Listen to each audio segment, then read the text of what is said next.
arrebatamento, tá certo?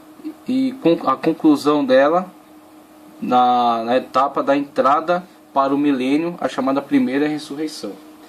E aí vemos aqui, conforme descrito no texto, as duas ressurreições.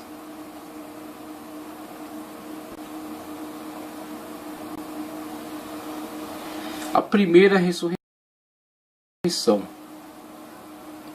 Nos textos bíblicos, onde encontramos as informações sobre a primeira ressurreição, fica claro que os que hão de fazer parte dela são os salvos, os quais ressurgirão para a vida eterna. Porém, as informações que a Bíblia dá sobre a segunda ressurreição não são otimistas. Em última análise, podemos dizer que a primeira ressurreição é para a vida e a segunda é para o juízo ou julgamento. Essas duas ressurreições aparecem na Bíblia sendo separadas uma da outra por um período de 1000 anos, conforme descrito, conforme eu já analisei no quadro anterior. Intervalo entre as duas ressurreições. Já no Antigo Testamento podemos observar que o ensino sobre a ressurreição dos mortos é algo real. O que não era bem claro é como e quando seria esta ressurreição. Aí temos os textos referenciais. Isaías 26:19, por exemplo, Daniel 12:2. Nos evangelhos, o Senhor Jesus também não deixou isso muito claro, apenas reforçou a doutrina, conforme João 5:28 e 29 de Cristo trata de ressurreição, mas ele não está no momento ainda para especificar, detalhar como isso se dará. Isso será um trabalho para o desenvolvimento doutrinário, por exemplo, com o apóstolo Paulo, quando especificará a questão do momento das ressurreições.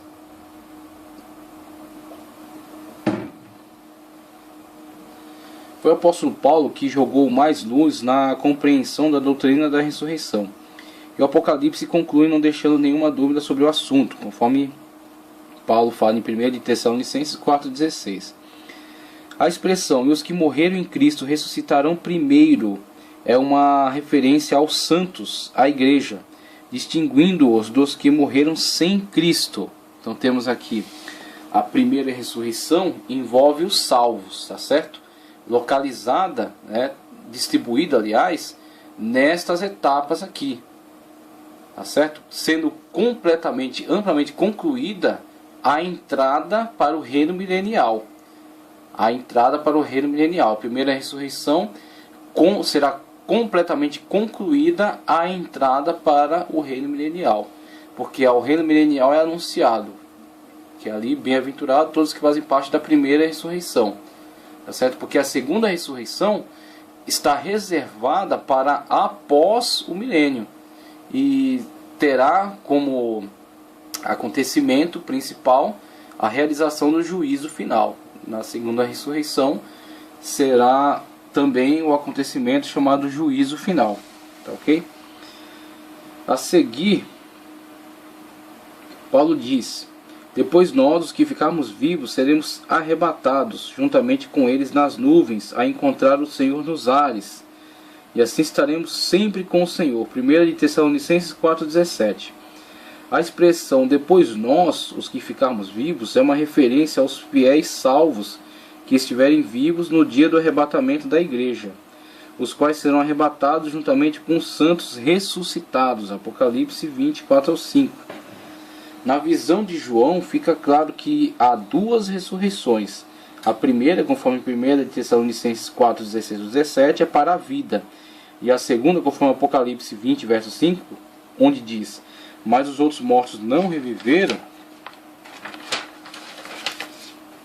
até que os 1000 anos se completassem, não deixa nenhuma esperança para os que farão parte dela. A primeira ressurreição será como uma colheita, e aqui temos a forma como isso pode ser exemplificado, essa questão das etapas que concluem o evento chamado primeira ressurreição. Temos aqui interessante a forma como isso pode ser entendido. O apóstolo Paulo explica a primeira ressurreição nos moldes de uma colheita. Assim como o agricultor semeia a semente, cuida da lavoura e colhe o fruto da lavoura, Deus também fará a mesma coisa no plano da ressurreição. Em João 15:1, o Senhor Jesus disse: eu sou a videira verdadeira e meu pai é o agricultor. Paulo ensinou os crentes da igreja de Corinto porque a ressurreição dos mortos ocorrerá por ordem, mas cada um por sua ordem, Cristo as primícias. Veja qual é o lugar de Cristo nesse evento chamado ressurreição. Esse tipo de ressurreição, diferenciando-se daquela ressurreição que já havíamos descrito, a ressurreição no plano físico apenas. A ressurreição das pessoas que prolongam um pouco o seu período de existência, de vida, e após isso morrem, né, como todas as demais. Esta aqui é uma ressurreição de outro caráter, tá ok? Esta é a ressurreição para um corpo glorioso, para um corpo indestrutível. E desta ressurreição, Cristo é a primícia. Cristo é a primícia. Cristo é o primeiro, é a primeira pessoa que participa desta ressurreição e é também aquele que torna-se o garantidor desta ressurreição para nós. Porque como Ele ressuscitou, nós também ressuscitaremos. Ele é a nossa garantia. Ele é a demonstração daquilo que veremos no nosso próprio corpo, daquilo que participaremos, tá certo, com a nossa vida. Cristo é o primeiro ressuscitado nesta qualidade, né, de ressurreição.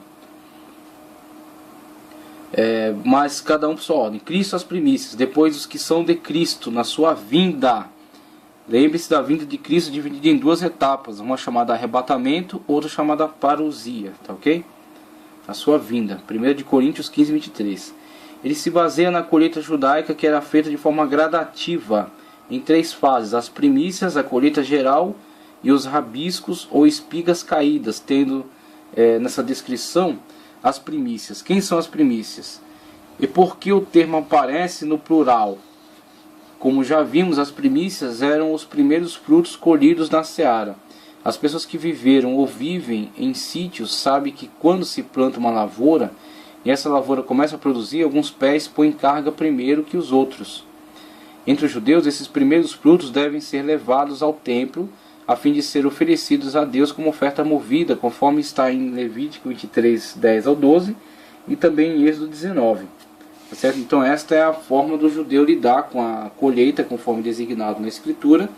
E essa primeira colheita, que é denominada primícias, os primeiros frutos da terra, os primeiros frutos da seara, são apresentados no templo como uma oferta a Deus em gratidão em relação a toda a demais colheita que virá, tá certo? A continuidade da colheita que se dará. E esta primícia honra a Deus, né, com os primeiros frutos, e também roga a Deus que abençoe toda a colheita, para que seja uma próspera colheita. Então o que acontece? As primícias têm um caráter sacrificial, no sentido da pessoa entregá-la, né, e o sacerdote movê-la. E este movimento que ele faz é um rito, né, transmitido pela revelação divina, é um rito onde é pedido a Deus, né, onde é requerido a Deus que traga bênção sobre toda a colheita que se fará ainda.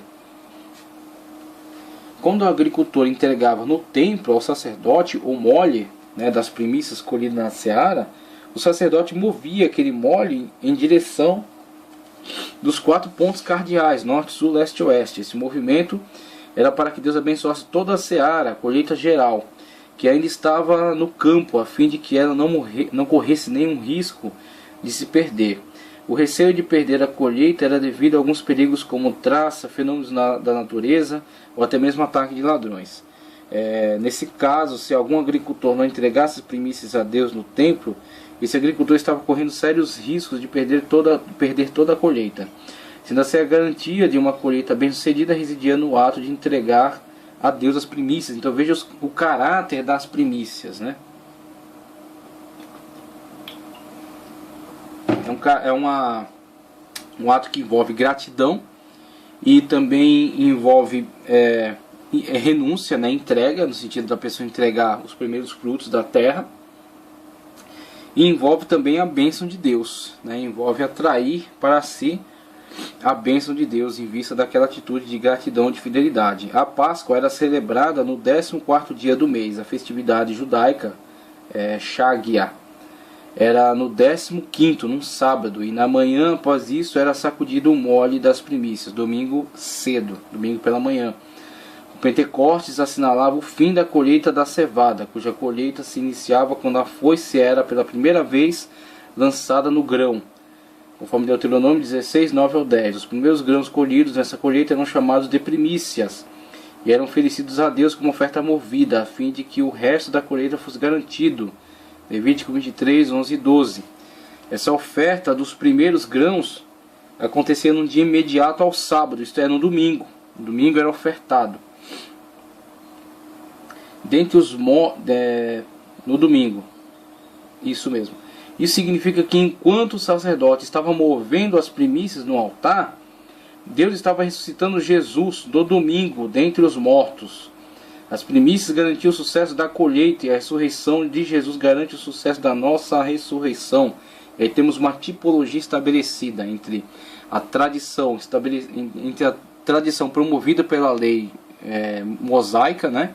No sentido de haver essa entrega dos primeiros frutos da terra, de haver o mover desses frutos como um ato em que roga a Deus a bênção sobre a colheita, e por fim a colheita como resultado resultado da bênção de Deus por causa daquele ato de gratidão, aquele ato de fidelidade da pessoa que, cumprindo a lei, entregou a Deus os primeiros frutos da terra, consagrou os primeiros frutos da terra ao Senhor, através da entrega no templo ao sacerdote. Então vemos aí que toda essa revelação do Antigo Testamento, ela tem eco no Novo Testamento. Ela tem eco exatamente na atitude na atitude de Cristo Jesus em entregar-se por nós, a entrega da sua vida na cruz do Calvário, o recebimento dele ante a corte celestial como a primícia, como o primeiro fruto de tantos frutos que serão ainda colhidos, e o oferecimento de Cristo como uma bênção e uma garantia para a colheita que se realizará. Então Cristo é o primeiro fruto dos frutos que virão, a primeira amostra de toda a colheita que se realizará. Cristo é a primícia dos que dormem. Cristo é a primícia daqueles que serão ressuscitados da morte. Serão ressuscitados dentre os que dormem, dentre os mortos. Então Cristo, tendo ressuscitado e sendo para nós o referencial, ele é a primícia da colheita que virá. A próxima colheita geral será exatamente o arrebatamento da igreja.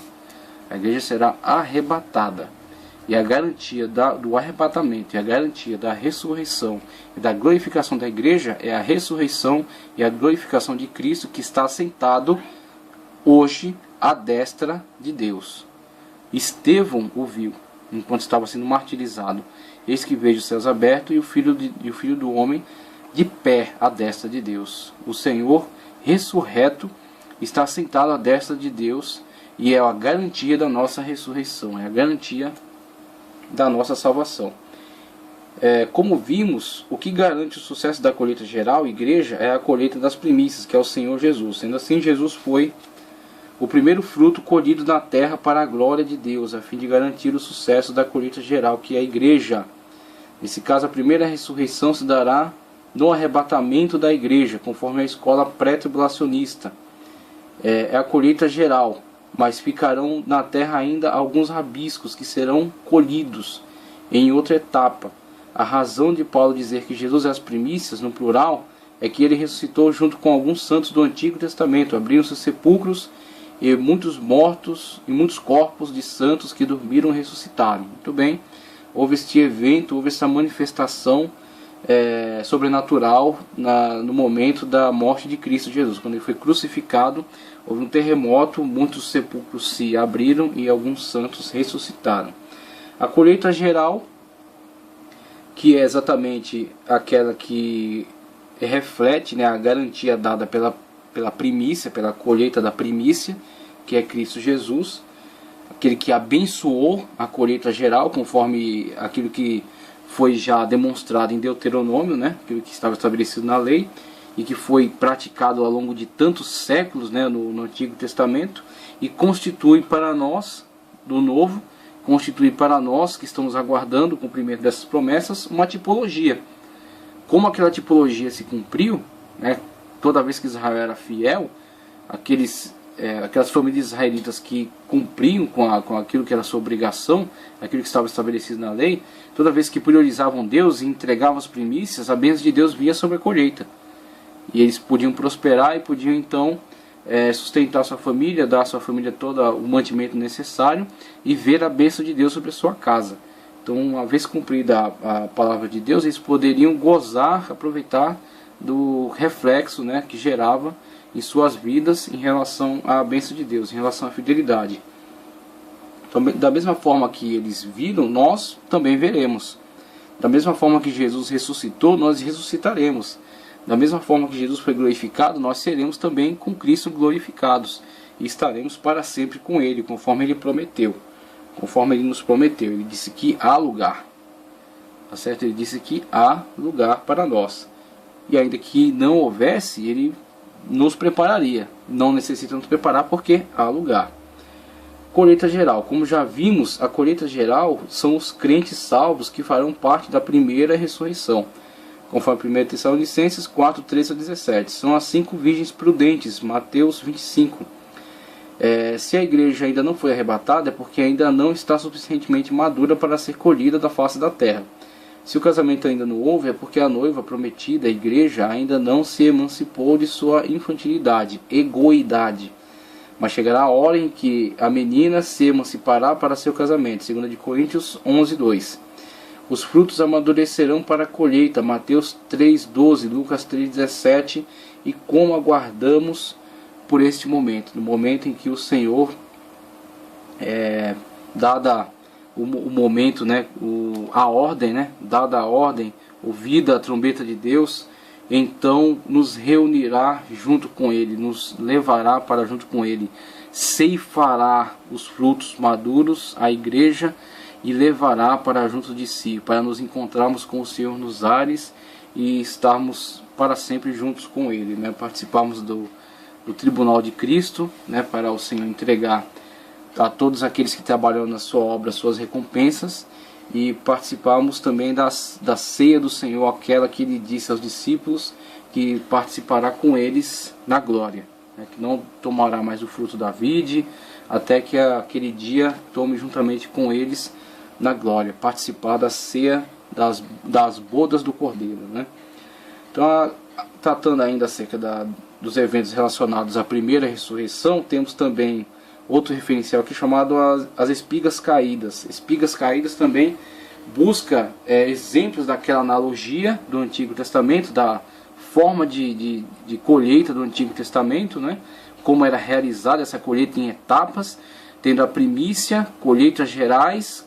Estamos aqui exemplificando na questão do arrebatamento da igreja, a colheita como resultado da bênção das primícias, a primícias refletindo sobre a colheita geral, a bênção em vista daquela fidelidade. Como Cristo foi para nós as nossas primícias, nós seremos a colheita geral, resultado da bênção da primícia, né, que foi a vida de Cristo Jesus, o seu sacrifício entregue na cruz do Calvário. Então temos aqui primícia, colheita geral, e agora vamos ver, também seguindo esse molde, né, esse modelo da colheita em etapas, vamos ver o que pode ser exemplificado por meio das espigas caídas. Nessa linha de pensamento, as espigas caídas são os crentes que não fazem parte do arrebatamento da igreja.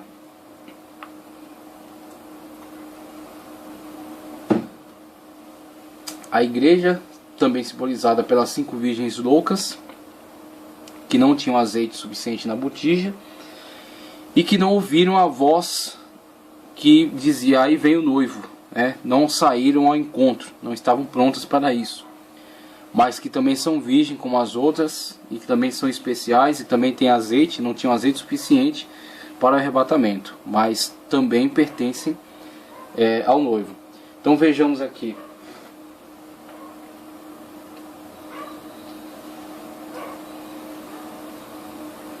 São os crentes que não fazem parte do arrebatamento da igreja, portanto ficarão na terra. São as 10 virgens, são as virgens imprudentes, não vigilantes, conforme está em Mateus 25, que apesar de não subir no arrebatamento da igreja, também fazem parte do reino dos céus, num outro plano.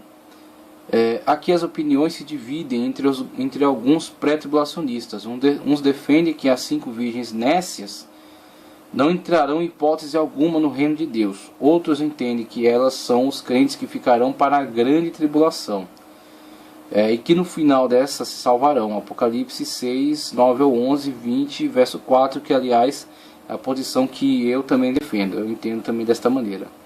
Visto que elas foram comprar azeite, experiência de vida com Deus, e conseguiram o combustível necessário, Mateus 25, 10. Então eu creio também que a abordagem tem esse sentido, no sentido de pessoas que estão prontas para a primeira etapa, o chamado arrebatamento da igreja, e pessoas que não estavam prontas para aquela etapa, mas que são de Deus, são povo de Deus, são igreja de Deus, e entrarão em concerto com o Senhor, e ao longo do período de tribulação serão perseguidos, mas não negarão o nome de Cristo, e então serão purificados pelo Senhor para se encontrarem com Ele também.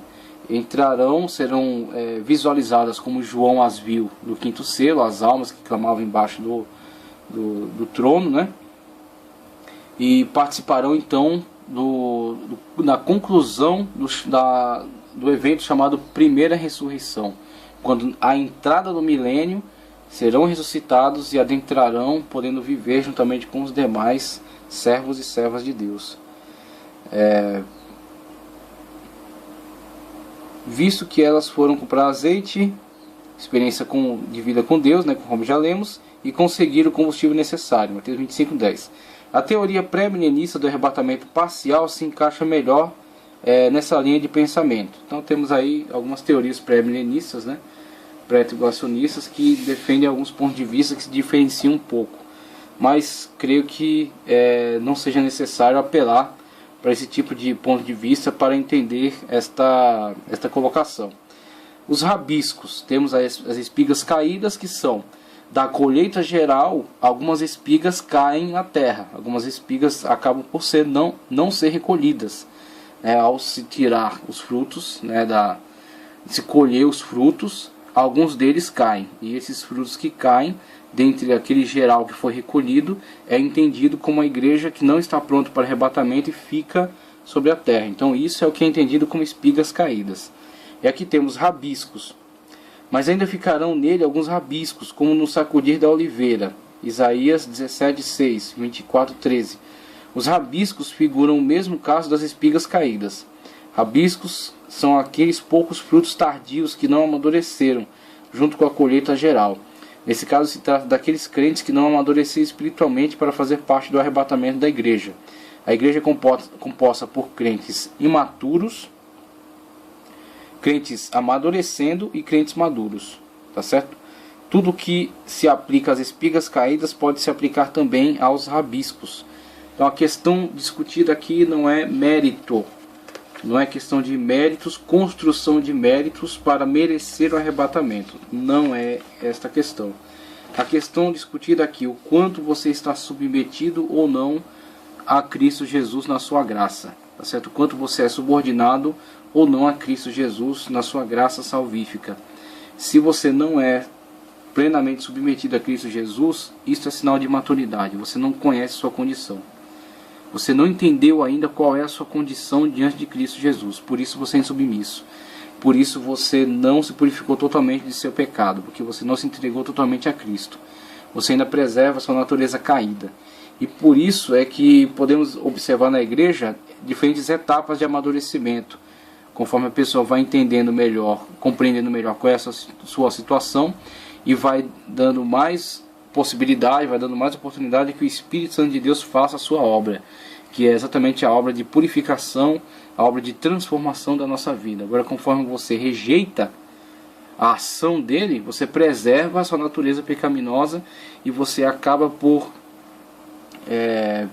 entrar, ser qualificado dentro dessa situação aqui, daqueles que no momento do arrebatamento não terão condições de serem também arrebatados junto com os demais, por não estarem prontos ainda, não estarem na condição necessária para serem arrebatados, estarem numa condição de total, de plena comunhão com Cristo Jesus.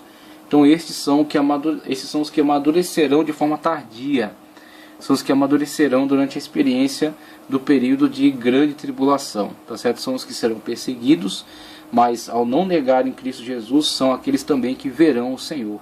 E no meu entender, são tipificados pelas 5 virgens loucas, que mesmo nesta condição, depois se encontrarão com o Senhor, quando então estiverem prontas para isso. Vemos aqui a questão das espigas caídas e dos rabiscos, que tipificam o mesmo grupo de pessoas, pessoas que amadurecerão durante o período de grande tribulação, que não fizeram parte da colheita geral, por não estarem prontos ainda. A visão panorâmica da primeira ressurreição. A primeira ressurreição aparece na Bíblia dividida em 2 etapas. A primeira ocorrerá no arrebatamento da igreja, e a segunda se dará no período de grande tribulação, podendo ser no meio ou no final da tribulação, quando Cristo voltar para buscar a sua igreja. Todos os santos que morreram durante o período da igreja ressuscitarão e unir-se-ão aos crentes que naquele dia estarem vivos no momento do arrebatamento. Os que não subirem no arrebatamento da igreja ficarão para a segunda etapa da primeira ressurreição, que só ocorrerá quando Cristo voltar para estabelecer o milênio. Ali ressurgirão os mártires, veja aqui, os mártires da grande tribulação, aqueles que, como as espigas caídas, né, e como os rabiscos ficaram, adentraram pelo período de tribulação, visualizaram a manifestação do iníquo, a subida do anticristo, o estabelecimento do seu governo, a imposição do seu sinal, né, da sua marca, rejeitaram, foram perseguidos, foram mortos, e são exatamente os mártires, conforme João os vê no 5º selo, clamando embaixo do trono, tá certo? Quando então é dito a eles que aguardem, e eles aguardam quando então, ao final do período da grande tribulação, todos os santos já terão sido perseguidos, e então aqueles exércitos reunidos, né, daqueles que aceitaram a política do anticristo, o seu sinal, serão então mortos pela vinda de Cristo Jesus, juntamente com a igreja que foi arrebatada. Os santos do Antigo Testamento também virão juntamente com Cristo Jesus estabelecer o seu reino na terra. Então serão derrotados, Israel se converterá num plano geral, né, num plano nacional para Cristo, e aqui será visualizado, né, coloquei aqui esta sinalização, nesta ocasião será visualizada então a conclusão da chamada primeira ressurreição. Uns que já participaram dela, Cristo que é a primícia, tá certo? Nesse momento Cristo é o primeiro que participa dessa ressurreição. Cristo é a primícia. O arrebatamento conclui a colheita geral, tá certo? As primícias abençoaram a colheita geral, mas nem todos estavam prontos para a colheita geral, ficaram, são chamados rabiscos, né, e espigas caídas. E aqui então conclui-se aquilo que chamamos de primeira ressurreição, com a ressurreição também destes. E aí passamos agora para a descrição da chamada segunda ressurreição. Segunda ressurreição.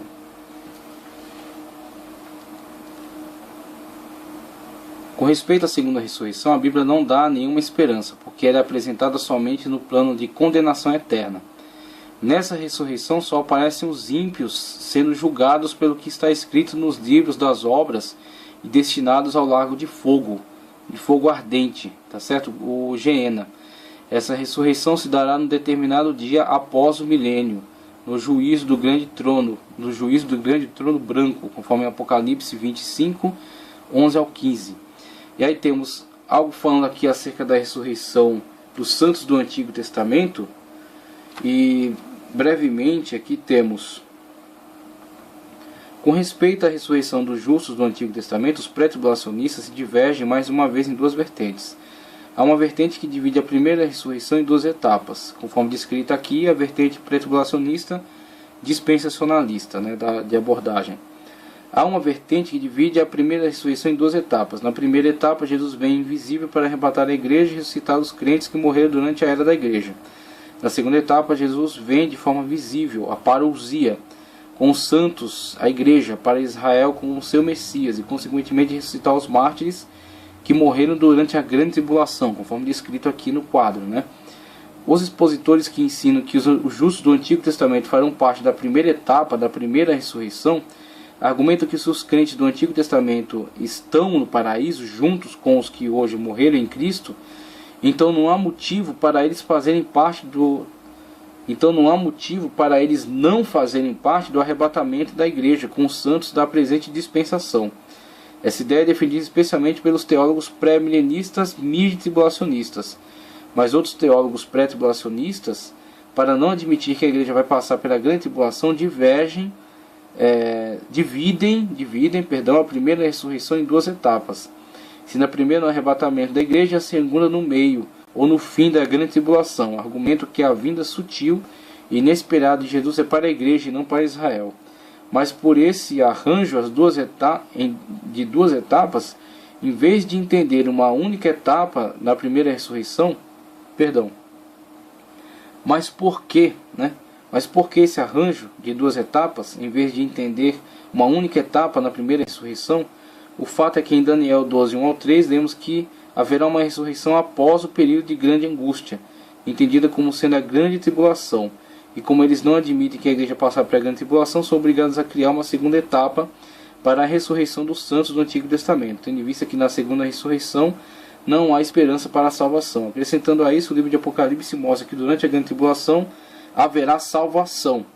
Toda divergência consiste em aceitar ou não o fato de a igreja passar ou não pelo período de grande tribulação. Acrescentando a isso, temos também o caso polêmico de Mateus 24, 31 e Marcos 13, 27, onde Jesus falou dos escolhidos sendo arrebanhados pelos anjos no período da grande tribulação. Esses escolhidos, que o pós-tribulacionista identifica com a igreja, o pré-tribulacionista afirma que são judeus convertidos, que nessa época clamarão arrependidos por Jesus. E aí temos aqui, como já vimos, os que não aceitam a ressurreição dos santos do Antigo Testamento na primeira fase da primeira ressurreição. Apresenta Isaías 26, 16 a 21, Daniel 12, 2, onde fala de uma ressurreição após o período de grande sofrimento, grande tribulação. E por não aceitar que a igreja passará pela grande tribulação, eles são obrigados a empurrar essa ressurreição mencionada por Isaías e Daniel para o meio da grande tribulação, juntando-se aos mártires da grande tribulação. Aqui temos uma questão que divide o pensamento entre em que tempo se dará a ressurreição dos santos do Antigo Testamento.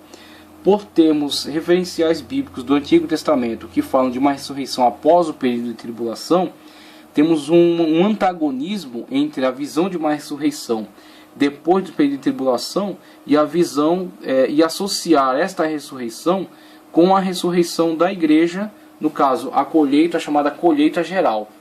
Então a questão o Antigo Testamento fala de uma ressurreição dos santos do Antigo Testamento, no caso, aqueles que vieram antes do período da graça, que é vivenciada, que é vista depois de um período de angústia.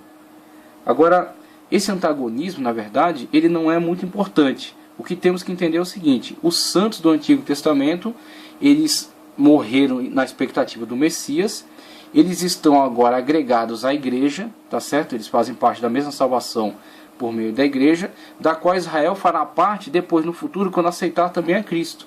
Então, entender a união dos santos do Antigo Testamento com a igreja não tem grandes dificuldades. Não há grande dificuldade nisso. E com relação ao período da segunda ressurreição, é exatamente aquilo que já havíamos descrito. A segunda ressurreição, conforme descrito em Apocalipse, é exatamente a ressurreição após os 1000 anos, tá certo? Após os 1000 anos, o período do milênio, e é uma ressurreição que diz respeito somente à entrega da sentença de condenação para todos aqueles que não estão salvos em Cristo Jesus. Tanto do Antigo Testamento, aqueles que não foram justos, vamos colocar assim, aqueles que não agiram de acordo com a justiça da sua consciência ou da lei, e no caso do Novo Testamento, aqueles que rejeitam a salvação em Cristo Jesus. Constituem todos eles um grupo que receberão neste momento a condenação eterna. A sua ressurreição não é para a glória, a sua ressurreição não é para uma vida, não é para uma eternidade de gozo eterno, e sim uma eternidade de condenação como salário do seu pecado, retribuição dos seus erros, da sua condenação. Pessoal, vamos